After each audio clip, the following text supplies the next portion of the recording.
2024 వెన్నుపోటునామ సంవత్సరంగా మిగిలిపోతుందని ఎమ్మెల్సీ వర్ధు కళ్యాణి అన్నారు. చంద్రబాబు అన్ని వర్గాల ప్రజలను మోసం చేశారన్నారు. 7 నెలలుగా చంద్రబాబు గజనీల పరిపాలన చేస్తున్నారన్నారు. ఇన్ని రోజులు చంద్రబాబు రాష్ట్ర ప్రజలను ఫూల్స్ను చేశారని మండిపడ్డారు. చంద్రబాబు 7 నెలల పాలనపై విమర్శించారు. ఎలుగుబంటి తోలు ఎన్నిసార్లు ఉతికినా నలుపు నలిపే అన్నట్లుగా చంద్రబాబు పాలన ఉందని అసహనం వ్యక్తం చేశారు.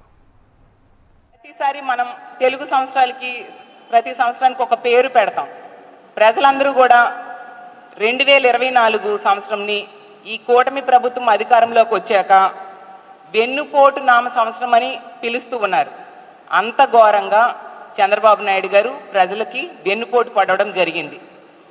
చూస్తే హామీల వరద పారించారు ఎన్నికల సమయంలో. ఈరోజు చూస్తే ప్రజలకి బురద చూపిస్తూ ఉన్నారు. అలాగే ఆకాశాన్ని భూమిని కలిపేస్తామన్నంత హామీలు ఇచ్చి ఈరోజు ప్రజల్ని నట్టేట ముంచారు. చంద్రబాబు నాయుడు గారట విజనరీ పాలన ఇస్తానని చెప్పారు. ఈరోజు హామీలు మర్చిపోయే గజనీ పాలన ఈ 7 నెలల్లో మనం చూసాం.